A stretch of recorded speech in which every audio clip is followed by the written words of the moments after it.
आज आहे ना अंड्याची अशी रेसिपी बनवूया जी समोरच्याला जर का ताटात वाढली ना तर त्याला कळणारसुद्धा नाही की हे काय आहे करून. काय करायचं, अंडी फोडून घ्यायची, त्यात टाकायचं आहे मीठ आणि लाल तिखट आणि 10 मिनिटासाठी वाफवायला ठेवायचं आहे.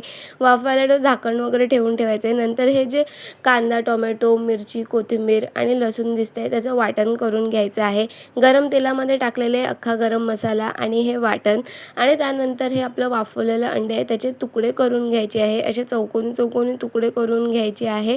बघा किती छान असे सॉफ्ट तुकडे झालेले आहेत. त्यानंतर गरम झालेला मसाला मला टाकायचा आहे. आपले घरचे सुके मसाले होते ना तर सगळे मसाले टाकायचे आहे आणि नंतर तेल सुटेपर्यंत परतायचं आहे. नंतर त्यात टाकलं आहे पाणी आणि आपलं चवीनुसार मीठ आणि नंतर हे आपले चौकोनी केलेले अंड्याचे क्यूब आहेत हे टाकायचे आहेत आणि चांगलं मिक्स करून घेतलेले आहे आणि 5 मिनिटासाठी झाकण लावून शिजवायचं आहे आणि नंतर मग शिजल्यावर त्याच्यावर टाकायचे आहे कोथिंबीर आणि बघा एकदम असं भारी ज्युसी असं अंड्याची ही भाजी तयार झालेली. तुम्ही पण नक्की करू